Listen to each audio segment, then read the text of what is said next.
ভীষণ ইচ্ছা করে যে ইউসুফ আলাইহিস সালাম এবং জুলাইখা যে প্রেম করে বিয়ে করেছেন, কিন্তু আমাদের কেন এটা হারাম? নাউজুবিল্লাহ। আমাদের অনেক তরুণরা এই ভুলের মধ্যে আছেন এখনো।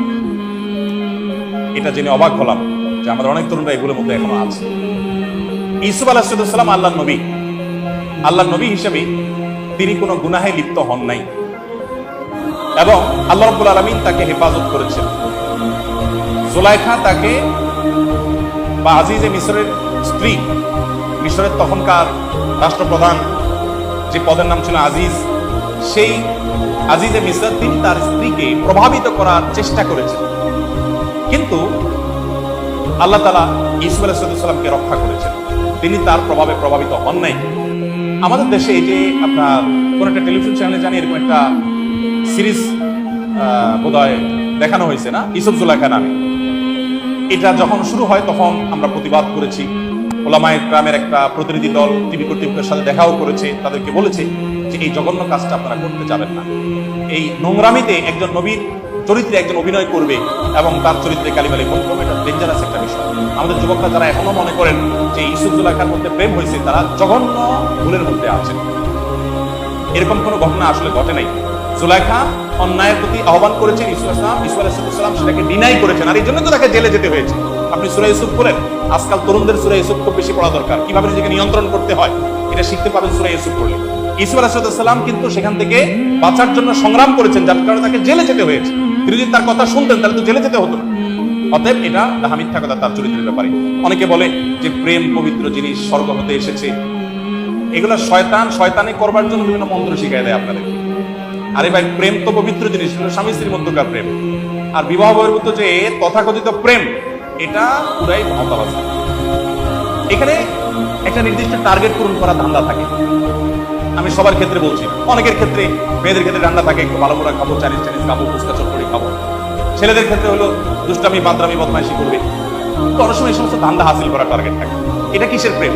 প্রেম হলো বিবাহর পর যেটা হয় সেটা হয় কি রিয়েল প্রেম এবং ভালোবাসা। অতএব এগুলো হারাম। দিনদারিতা দেখে মেয়ে ছেলেকে বিয়ে প্রস্তাব দিয়েছে, ছেলে মেয়েকে দেখা ছাড়া মেয়ের দিনদারিতার সম্পর্কে জানতে পারে। তারা দুজনই অনার্স প্রথম বর্ষের স্টুডেন্ট, কিন্তু ছেলে মেয়ের কারোরই এই সময় বিয়ে করা সম্ভব না। তাদেরকে কি করা উচিত? এটা হলো গাছে কাঁঠাল গোপে তেল আর কি। বিয়ে করা যেহেতু সম্ভব না, তাহলে পছন্দ করা করি করতে বলছে কি আপনারে? আমার কাছে প্রশ্ন লেখে, হুজুর নিজেকে কন্ট্রোল করতে পারি না, গুনাহে লিপ্ত হওয়ার আশঙ্কা, আমি কি করব? আমি বলি ভাই, আল্লাহ তাআলা বলেছেন ওয়ালা তাকরাবুজ জিনা। খেয়াল করেন, আল্লাহ বলেছেন লা তাকরাবুজ জিনা, তোমরা জিনার কাছেও যেও না। আল্লাহ এই আয়াতে বলেন নাই লা তাজনু, তোমরা জিনা করো না। আল্লাহ বলেছেন ব্যভিচারের কাছেও যেও না। কেন? আল্লাহ জানেন এই আইটেমটা এরকম যে কাছে গেলে আর ফিরে আসতে পারে না, টাফ হয় ফিরে আসা। এই জন্য আল্লাহ বলছেন কাছেও না যেতে। এখন আপনি কাছে যাই, এরপরে বলতেছেন হুজুর এখন আমি কি করব? আপনার কাছে যেতে বলছেন, আপনি দূরে সরান, দূরে পালান। লেখে হুজুর বাপ মা খুশি, রাজি না, তার বাপ মা রাজি না, আমার বাপ মা রাজি না, আমার আর্থিক সঙ্গতি নেই, আমরা কি করবো? আপনার ওখানে যাইতে বলছে কি? আপনি ফিরে চলে আসেন।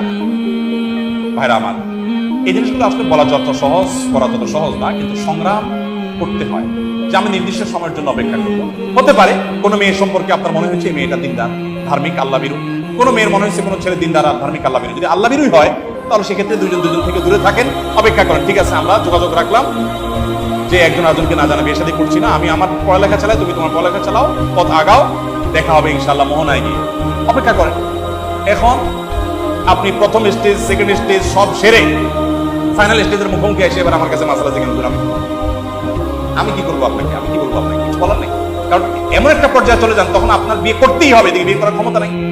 আমি অভিভাবকরা থাকলে সেখানে বলতাম, এখানে বাবারা নাই, মুরব্বীরা নাই, কিন্তু ক্যামেরার সুবাদে মুরব্বীদের কাছে পৌঁছাবে। আমি অভিভাবকদেরকে বলি যে যেহেতু ছেলেমেয়েরা হারাম রিলেশনে, অ্যাফেয়ার্সে জড়িয়ে যাচ্ছে, সেহেতু তাদের পছন্দ থাকলে আগ্রহ পড়ায় দেন এবং বলেন খবরদার দুজন দুই দেশে থাকো, পড়ালেখা করো, যোগাযোগ এমনিও করো, অমনিও করো, তো হালাল ভাবে হোক, নিজের পায়ে নিজে দাঁড়াও, উপার্জন করো, এরপরে উঠায় নেওয়ার যে আয়োজন সেটা হারাম থেকে বাঁচা যায়। এটা অভিভাবক